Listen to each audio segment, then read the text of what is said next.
इस report card का विमोचन अपने कर कमलों से करने की कृपा करें।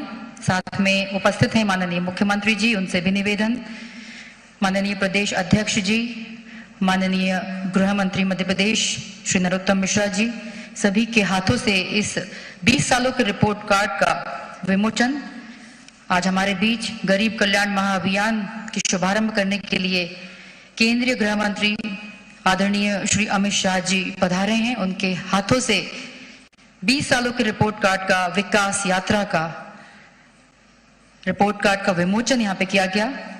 बहुत बहुत धन्यवाद।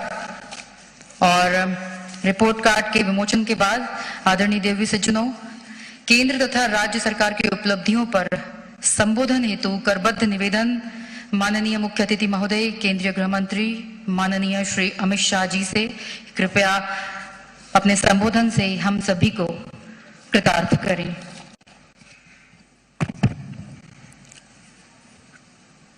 आज के इस कार्यक्रम में मेरे साथ मंच पर उपस्थित मध्य प्रदेश के लोकप्रिय और यशस्वी और बेहद मेहनती मुख्यमंत्री श्रीमान शिवराज सिंह जी, हमारे प्रदेश अध्यक्ष महोदय जी, मध्य प्रदेश के गृह मंत्री जी और उपस्थित सभी पत्रकार, छायाकार और प्रेस मीडिया के सभी भाइयों बहनों, आप सभी का स्वागत है।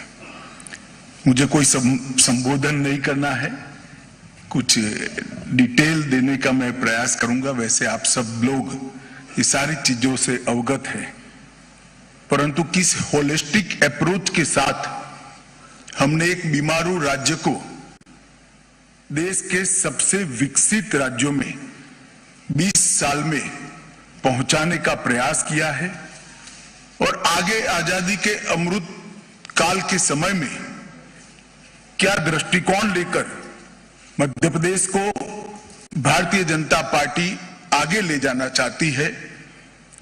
मोदी जी ने देश के मध्य भाग, उत्तरी छोर और पूर्वी क्षेत्र को विकास के थ्रस्ट एरिया के रूप में पहचान कर जो विशेष प्रयास किए हैं, इसकी भी बात मैं करना चाहूंगा। मित्रों, मध्य प्रदेश राज्य का गठन 1956 में हुआ। 56 के पहले विंध्य प्रदेश, मध्य भारत और भोपाल स्टेट,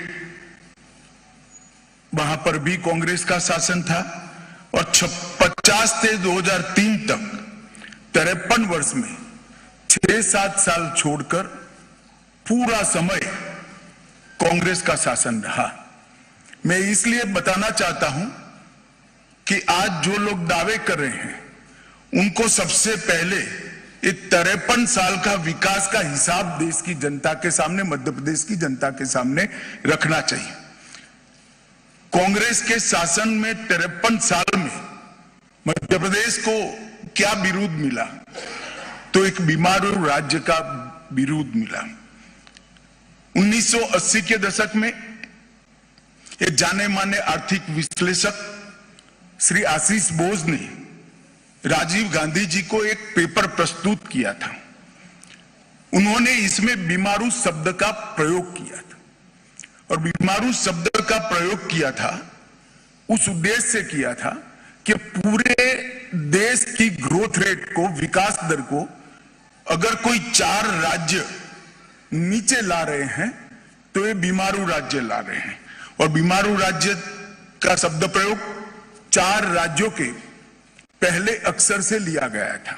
बिहार, संयुक्त मध्य प्रदेश जो आज का मध्य प्रदेश और छत्तीसगढ़ है, राजस्थान और उत्तर प्रदेश। ये 4 राज्य देश की विकास दर की नीचे लाने के लिए जिम्मेदार है, ऐसा आशीष बोस जी ने एक पेपर के अंदर इसको रखा था। और तब यूनाइटेड नेशंस और अंतरराष्ट्रीय सभी विकास दर के मानांक तय करने वाली सभी एजेंसियों में ये 4 राज्यों को राइट ऑफ स्टेट कर उल्लेख किया जाता है कि इसमें कुछ सुधर ही नहीं सकता है। ये 4 राज्य राइट ऑफ स्टेट माने जाते हैं और वो सभी सर्वेक्षणों ने भी ये बीमारू राज्य को भारत के ग्रोथ की बाधा के रूप में वर्णित किया गया। 2003 में श्रीमान बंटाधार की सरकार को हटाकर मध्य प्रदेश की जनता ने एक ऐतिहासिक निर्णय दिया। उमा भारती जी के नेतृत्व में भारतीय जनता पार्टी की सरकार बनी।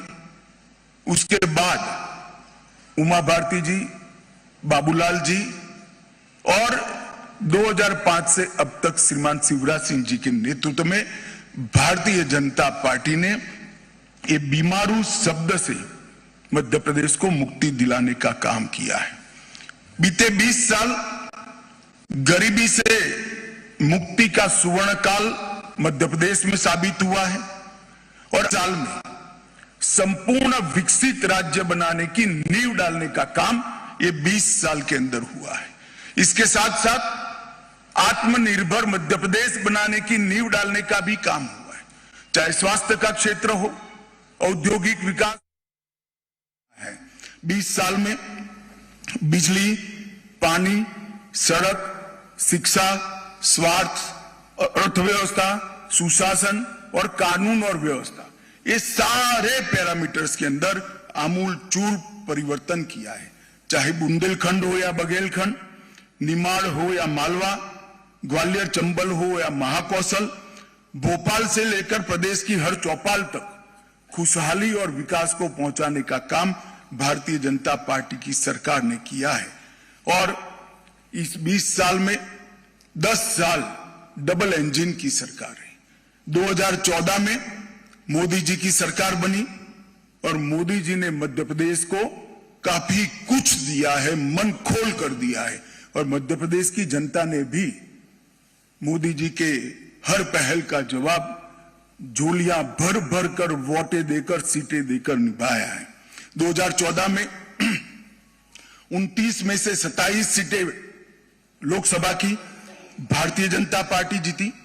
29 में से हम 28 सीटें जीते और मैं विश्वास के साथ कह रहा हूं, एक सीट की कमी है। 2024 में भी वो एक सीट की कमी भी मध्य प्रदेश की जनता हम पर कृपा कर पूरी कर देगी, इसका मुझे विश्वास है। मैं मध्य प्रदेश की जनता को कहने आया हूं कि अगला चुनाव है वो बंटाधार की ओर से विकसित मध्य प्रदेश बनाने का चुनाव है, बीमारू की ओर से सर्वोच्च स्थान पर बैठे हुए मध्य प्रदेश को बनाने का चुनाव है और आगामी चुनाव गरीबी से संपूर्ण मुक्ति का चुनाव है। मोदी जी के नेतृत्व में यहां पर शिवराज जी ने जिस प्रकार से मोदी जी की हर योजना को नीचे पहुंचाया है, वो आने वाले समय में ये नींव पर हम एक बहुत बड़ी इमारत खड़ी करने जा रहे हैं। इसलिए मध्य प्रदेश की 9 करोड़ की जनता की आशीर्वाद की हम कामना करते हैं। मोदी जी के समय में 60 करोड़ से ज्यादा गरीबों का, भारतीयों का जीवन स्तर उठाने का काम हुआ है।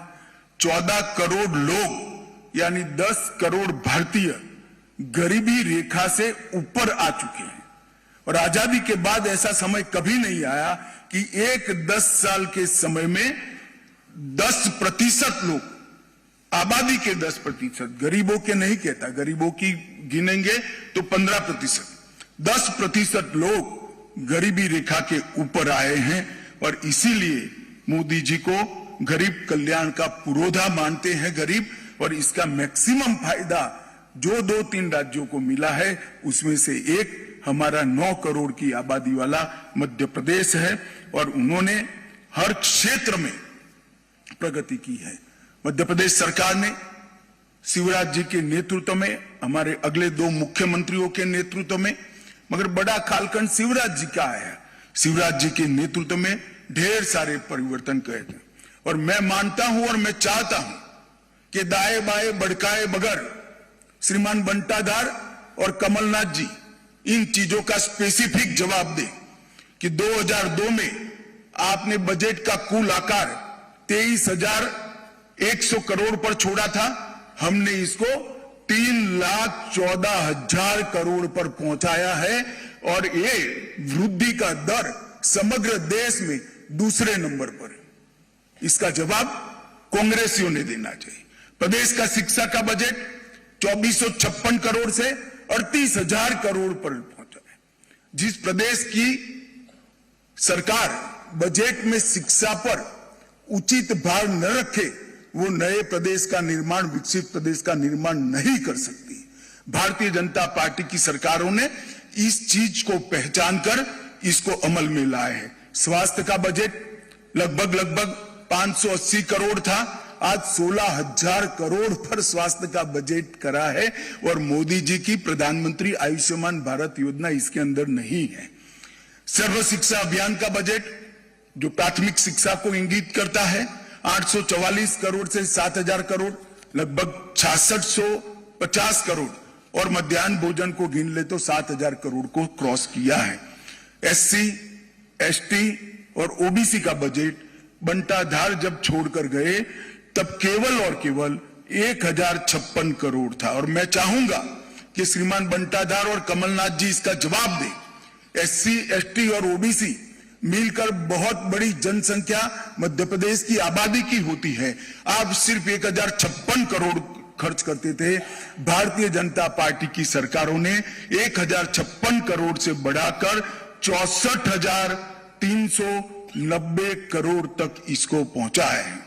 प्रति व्यक्ति आय जो राज्य के सर्वांगीण विकास के लिए द्योतक होती है, आप 11,700 रुपया छोड़कर गए थे। भारतीय जनता पार्टी ने 11,700 रुपये से बढ़ाकर मध्य प्रदेश की प्रति व्यक्ति आय को 1,40,000 रुपया करने का काम किया है। मैं मित्रों शिवराज जी को यहां पर बहुत मन से साधुवाद देना चाहता हूं। 11,700 से 1,40,000 तक प्रति व्यक्ति आय पहुंचाना सारे पैमानों का रिकॉर्ड तोड़ने वाला विकास है। मोदी जी और शिवराज जी की जोड़ी ने मध्य प्रदेश को यहां तक पहुंचा है। एमएसएमई जो रोजगारी के लिए महत्वपूर्ण है, सालाना रजिस्ट्रेशन उस वक्त 4,297 उद्योगों का होता था और अब 3,61,545 उद्योगों का रजिस्ट्रेशन होता है। सड़क निर्माण, पहले तो सड़क जो निर्मित हुई थी वो भी सड़क में गड्ढा था या गड्ढे में सड़क थी मालूम नहीं पड़ता। मैं कई बार दाहोद के रास्ते से महाकाल के दर्शन करने आया था, गहरी नींद में दाहोद तक सोते थे। जैसे ही एमपी शुरू होता था गाड़ी गड्ढे में गिरते ही नींद उड़ जाती थी। मगर ऐसी भी 60,000 किलोमीटर सड़कें थी, इसकी जगह अब 5,10,000 किलोमीटर सड़कें ग्रामीण सड़कों को मिलाकर यहां बनाई दी गई है। 8 गुना से ज्यादा सड़कों का निर्माण हुआ है। राष्ट्रीय राजमार्ग 4800 किलोमीटर से बढ़कर 13,000 किलोमीटर हुआ है, करीब 3 गुना बढ़ा है। कृषि विकास दर 6.5 गुना बढ़ी है। एमएसपी पर गेहूं की खरीदी, जो लोग एमएसपी के लिए चिल्लाते हैं, और अभी तो मुझे आश्चर्य है जिन्होंने कभी भी हाथ में हल नहीं पकड़ा, वो कमलनाथ जी एमएसपी की बात कर रहे थे। मैं कमलनाथ जी को बताना चाहता हूं कि एमएसपी पर गेहूं की खरीदी जब बंटाधार छोड़कर गए तब 4,38,000 टन थी। सिर्फ गेहूं की खरीदी में कहता हूं 4,38,000 टन, आज वो 70,96,000 मैट्रिक टन पहुंची है। क्या गुमराह करें आप किसानों को। धान की खरीदी 0.95 लाख मतलब 95,000 मैट्रिक टन थी और आज धान की खरीदी 46,30,000 मैट्रिक टन तक पहुंची है। इसका जवाब बंटाधार और कमलनाथ की जोड़ी ने देना चाहिए। राशन के लाभार्थी परिवार अब 52 लाख छोड़कर गए थे। राशन आपके चट्टे बट्टे ही खा जाते थे, मगर अब थंब इंप्रेशन के साथ पारदर्शिता से राशन 52 लाख की जगह 1,25,00,000 परिवारों को राशन पहुंच रहा है। मेडिकल की सीटें अब 620 छोड़कर गए थे, अब 4,000 से ज्यादा बन चुकी है। एकलव्य आदर्श विद्यालय जो आदिवासी बच्चों के रेसिडेंस स्कूल का कंसेप्ट है, एक भी नहीं बना आपने 53 साल में। हमारे समय में 63 बन चुके हैं। IIT की संख्या 159 छोड़कर गए थे, आज 1014 है। और पर्यटकों की संख्या, क्योंकि रोड भी अच्छे हुए, पर्यटन स्थानों का भी विकास हुआ है, 64 लाख तक थी, अब ये 9 करोड़ को क्रॉस कर गई है। मैं स्पष्टता से आज कांग्रेस के नेताओं का आह्वान करना चाहता हूं। इधर उधर गलत आरोप मढ़कर मध्य प्रदेश की जनता को गुमराह करने की जगह ये हमारे रिपोर्ट कार्ड का आप जवाब दीजिए, और हिम्मत है तो आपके 50 साल का रिपोर्ट कार्ड लेकर आइए। भारतीय जनता पार्टी ने सार्वजनिक जीवन में एक परंपरा खड़ी करी है। हमने राजनीति के अंदर जवाबदेही की परंपरा तय की। जहां जहां हमारी सरकार है, 5 साल के बाद चुनाव में जाते हैं तो हमने क्या करा है इसका हिसाब लेकर जाते हैं। तो मध्य प्रदेश सरकार ने तो ठीक किया ही। कांग्रेस के लोगों को मैं पूछना चाहता हूं कि आपने मध्य प्रदेश को कितना अन्याय किया, इसका भी हिसाब दीजिए आप। मध्य प्रदेश में सालों तक ऊपर भी कांग्रेस की सरकारें रही, नीचे भी कांग्रेस की सरकार रही, क्या दिया मध्य प्रदेश को? आंकड़े देकर 9 करोड़ की जनता के सामने आइए आप नहीं आएंगे मुझे मालूम है, इसलिए मैं आंकड़े देना चाहता हूं। मित्रों, 2004 से 14 में बहुत पीछे नहीं जाना चाहता। जब सोनिया मनमोहन सरकार थी, 10 साल मध्य प्रदेश में उनकी सरकार चली, मध्य प्रदेश को 1,98,000 करोड़ रुपया दिया, सिर्फ 1,98,000 करोड़ रुपया 10 साल में। और मोदी जी की सरकार 9 साल 2014 से 23 का 8,33,000 करोड़ रुपया मोदी जी ने देने का काम मध्य प्रदेश को दिया है। और मैं तो ये डेवोल्यूशन फंड और ग्रांट इन एड की ही बात करता हूं। विकास की अनेक परियोजनाएं जो आई हैं, जो और लाखों करोड़ का हिसाब है, हर गरीब के घर में लाभ पहुंचे हैं, जिसका हिसाब भी लाखों करोड़ का होने जा रहे हैं, इसकी बात नहीं करता। मैं डिवोल्यूशन फंड और ग्रांट इन एड की ही बात कर रहा हूं। और मेरा फिर से एक बार आग्रह है, और पत्रकार मित्रों से भी आग्रह है, हमसे जो नाराजगी हो, मगर एक सवाल तो बंटा धार और कमलनाथ को पूछने का बनता है कि भाई इसका रिपोर्ट कार्ड जरा आप पेश करिए, आपका हिसाब पेश करिए। मित्रों, किसान सम्मान निधि 91 लाख किसानों को फायदा मिलता है, 19,000 करोड़ का फायदा अब तक पहुंच चुका है।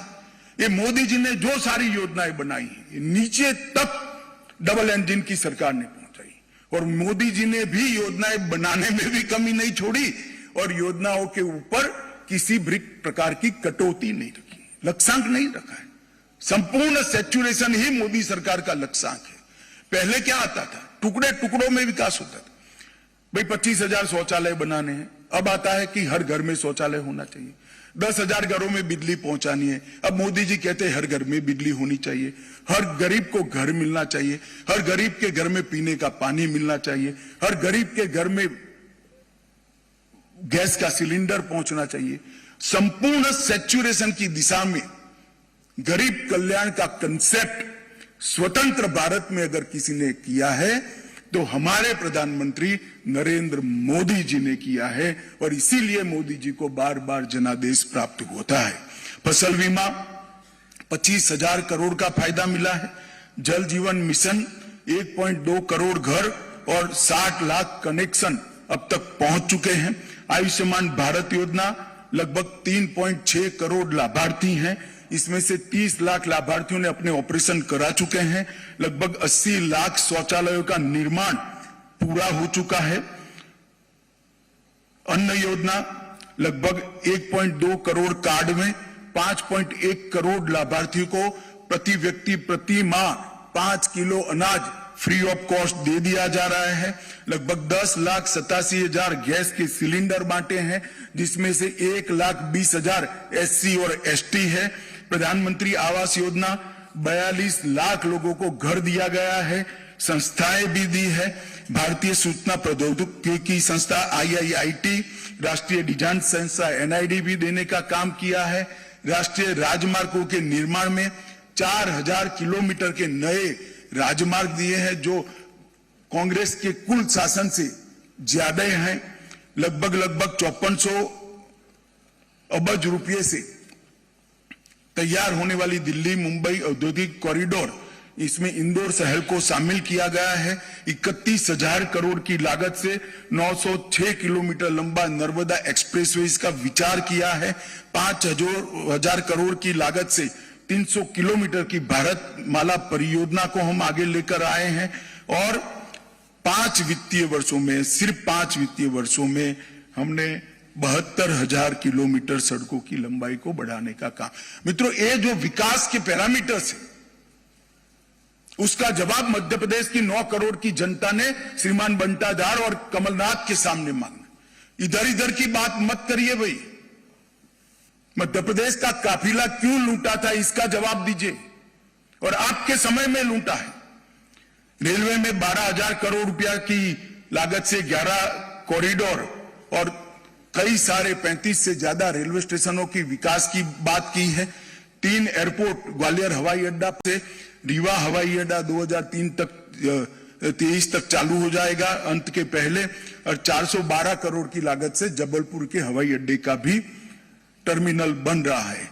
लगभग 4190 करोड़ से ग्रीनफील्ड एसईजेड पीथमपुर में लगाया जा रहा है। 3,000 करोड़ से 600 मेगावाट ऊर्जा उत्पादन वाला सबसे बड़ा सौर ऊर्जा प्लांट खंडवा में स्थापित होगा। 2400 करोड़ से पूरे देश को गौरव हो ऐसा आदि शंकर का अद्वैत स्मारक बनाने का काम भी हमारी सरकार ने किया है। ओंकारेश्वर खरगोन में अंतर्राष्ट्रीय अद्वैत वेदांत संस्थान की भी निर्मित हम कर रहे हैं। 3900 में से 2600 लक्ष्य है, उसमें से 2648 अमृत सरोवर बना दिए गए हैं। 204 एकड़ भूमि में आईटी प्रदेश मध्य प्रदेश में दूसरा बनाया जा रहा है और अंतर्राष्ट्रीय क्रिकेट स्टेडियम भी ग्वालियर में बन रहा है। मध्य प्रदेश की 20 साल की उपलब्धियों को देखें तो विकास दर 16% से अधिक हुई है। प्रति व्यक्ति आय 1,40,000 रुपये से ऊपर पहुंची है। सड़क नेटवर्क 5 लाख किलोमीटर से ऊपर पहुंचा है। ऊर्जा क्षमता 29,000 मेगावाट से आगे पहुंच गई है। सिंचाई क्षमता में विशेष अभिनंदन शिवराज जी का करना चाहता हूं। सिंचाई का जो जाला उन्होंने बुना है करोड़ों गरीब किसानों के लिए आशीर्वाद है। सिंचाई क्षमता 47 लाख हेक्टेयर तक पहुंची है। 46 लाख बेटियों को लाडली लक्ष्मी योजना से फायदा मिला है। 53 लाख से अधिक महिलाओं को स्व सहायता समूहों से हमने फायदा पहुंचाया है। उज्जैन में महाकाल महालोक का निर्माण किया है। ओंकारेश्वर में जैसे मैंने आगे बताया एकात्म धाम बनाया है। भोपाल और इंदौर में मेट्रो रेल को सफलता से रोल आउट किया है। मेडिकल कॉलेजों की संख्या 24 तक पहुंच चुकी है। इंजीनियरिंग, पॉलिटेक्निक और मेडिकल की पढ़ाई लिखाई हिंदी भाषा में शुरू कर गरीब बच्चों के लिए एक लघुता ग्रंथि के निवारण का एक बहुत बड़ा माध्यम हमारी सरकार ने बनाया है। ट्राइबल के लिए पेशा कानून को हमने प्रस्तावित करने की देश भर में दूसरा ही राज्य है जहां शुरुआत हुई है। गरीबों ट्राइबल्स के सम्मान के लिए हमने स्वतंत्रता संग्राम संग्रहालय से लेके कई बड़े बड़े स्थानों पर हमारे प्रातस्मरणीय ट्राइबल नेताओं के नामों को जोड़ा है और आज देश में सबसे बड़े फेवरेट इन्वेस्टमेंट डेस्टिनेशन के रूप में मध्य प्रदेश चिन्हित हो चुका है। मित्रों, बीच में 15 महीने कांग्रेस की सरकार भी रही।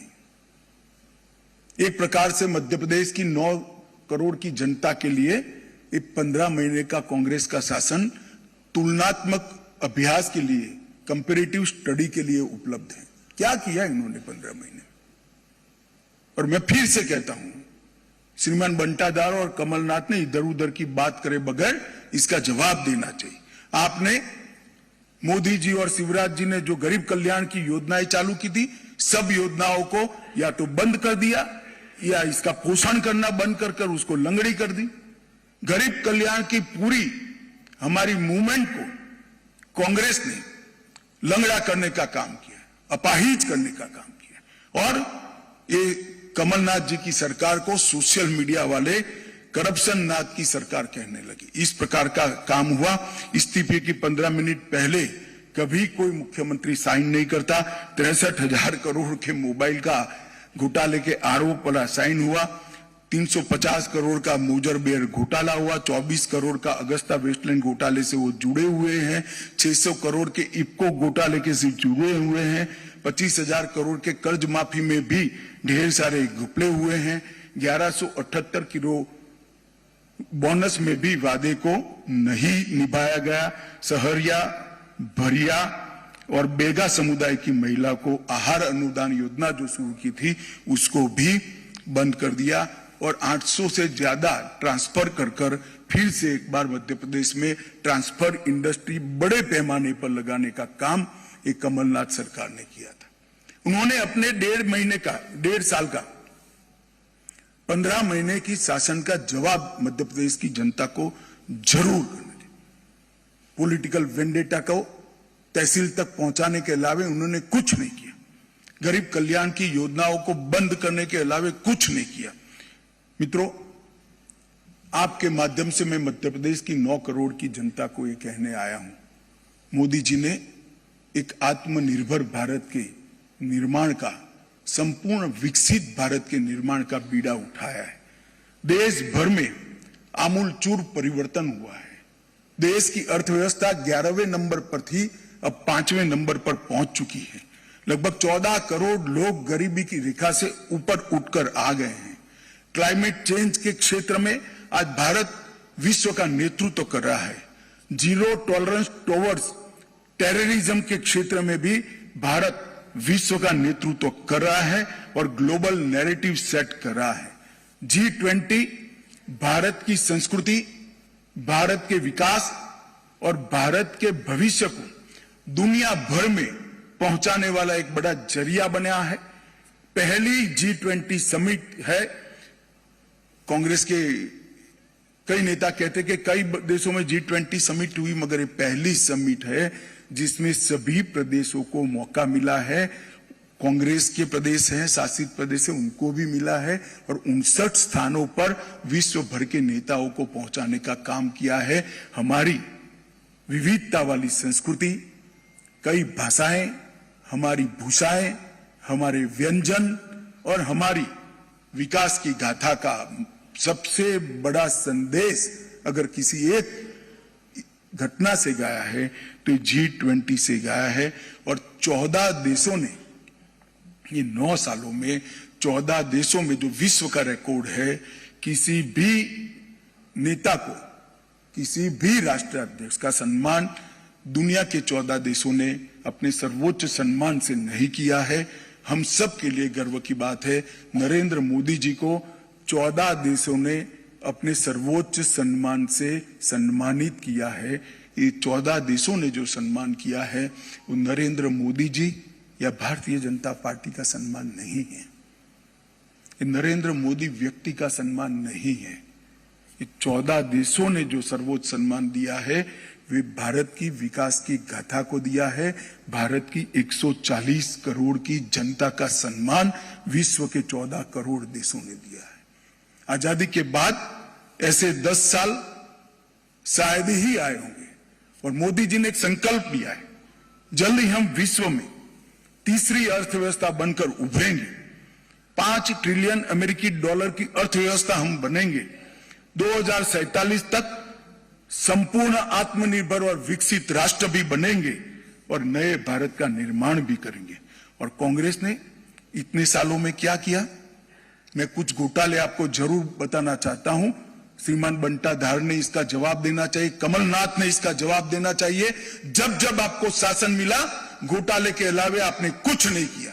आपने बोफोर्स को घोटाला किया, 2G स्पेक्ट्रम का घोटाला किया, सत्यम का घोटाला किया, कॉमनवेल्थ गेम का घोटाला किया, कोयले का घोटाला किया, चॉपर का घोटाला किया, टाटा ट्रक का घोटाला किया, टेट्रा ट्रक का घोटाला किया, वोट के बदले नोट का घोटाला किया, आदर्श हाउसिंग का घोटाला किया, नेशनल हेराल्ड का घोटाला किया, DLF घोटाला किया, चारा घोटाला किया, खाद्य सुरक्षा बिल का घोटाला किया, गाजियाबाद प्रोविडेंट फंड का घोटाला किया। हर्षद मेहता का शेयर बाजार का घोटाला किया, हसन अली का हवाला कांड किया, आईपीएल का घोटाला किया, एलआईसी हाउसिंग का घोटाला किया, मधु कोड़ा कांड किया, राफेल लड़ाकू विमान की खरीदी में घोटाला किया, फायर प्रोन सबमरीन का घोटाला किया, मंदिर कलेक्शन का घोटाला किया और वॉक्सवैगन इक्विटी का घोटाला किया। भाई जरा अपने गिरेबान में झांक कर देखो। और ये 24 घोटाले जो मैंने किए हैं, नाम दिए हैं, वो 24 घोटालों को आपने मध्य प्रदेश की जनता को और देश की जनता को जवाब देना है। मित्रों, मोदी जी के नेतृत्व में आज भारत कई क्षेत्रों में नंबर 1 पर पहुंचा है। डिजिटल लेन देन में नंबर 1, एलईडी बल्ब वितरण में नंबर 1, सबसे बड़े स्वच्छता कार्यक्रम में नंबर 1, टीकाकरण में नंबर 1, दाल उत्पादन में नंबर 1, दूध उत्पादन में नंबर 1, जूट उत्पादन में नंबर 1, बाजार उत्पादन में सबसे पहले और सबसे अधिक रेल इंजन बनाने वाला देश अगर कोई है तो हमारा भारत है। 2 नंबर पर मोबाइल, सीमेंट, स्टील, कॉटन, चाय और स्टार्टअप में नंबर 3 और मोटर व्हीकल में भी नंबर 3। आप मुझे ये पूछेंगे कि ये सारा भारत का यहां क्यों गिना रहे हैं? मैं इसलिए गिनाना चाहता हूं कि अगले 5 साल के लिए मध्य प्रदेश की जनता ने फैसला करना है, मध्य प्रदेश की जनता ने निर्णय करना है। ये 24 घोटालों की सूची में मध्य प्रदेश को शामिल होना है या नंबर 1 और नंबर 2 बनाने वाली सूची में मध्य प्रदेश को शामिल होना है। अगर घोटालों की सूची में शामिल होना है तो दिन की प्रतिष्ठा ऐसे 2 नेता है ही है, श्रीमान बंटाधार और श्री कमलनाथ। और भारत को विकसित बनाने की सूची में अगर शामिल होना है, नंबर 1 और 2 की सूची में शामिल होना है, तो मोदी जी के नेतृत्व में यहां पर भारतीय जनता पार्टी की सरकार बनानी पड़ेगी। और 20 साल से गरीब कल्याण का जो हमने यज्ञ शुरू किया है उसको और गति देने की पड़ेगी। आप सबके माध्यम से मैं 9 करोड़ की मध्य प्रदेश की आबादी से, जनता जनार्दन से आशीर्वाद की अपेक्षा करता हूं। आपने हमेशा श्रीमान कुशाभाऊ के समय से हमें हमेशा आशीर्वाद दिया है। मध्य प्रदेश भारतीय जनता पार्टी के सबसे मजबूत संगठनों में से एक संगठन वाला प्रदेश है। यहां पर गांव तक, कस्बे तक हमारा संगठन फैला हुआ है, बूथ तक, बूथ के मतदाता सूची के पन्ने तक हमारा संगठन फैला हुआ है। ये भी आपके आशीर्वाद के बगैर, जनता के आशीर्वाद के बगैर संभव नहीं है। आज मैं एक सदस्यता अभियान भी लॉन्च करने वाला हूं ग्वालियर में। इस प्रेस वार्ता के माध्यम से मैं मध्य प्रदेश की जनता को कहना चाहता हूं कि आप सभी इस सदस्यता अभियान से जुड़िए, गरीब कल्याण की यात्रा से जुड़िए, मध्य प्रदेश को विकसित मध्य प्रदेश बनाने की यात्रा से जुड़िए और मध्य प्रदेश को आत्मनिर्भर मध्य प्रदेश बनाने की यात्रा में जुड़िए और मोदी जी की महान भारत की रचना की यात्रा में आप जुड़िए। यही मेरी मध्य प्रदेश की जनता से अभ्यर्थना है। धन्यवाद।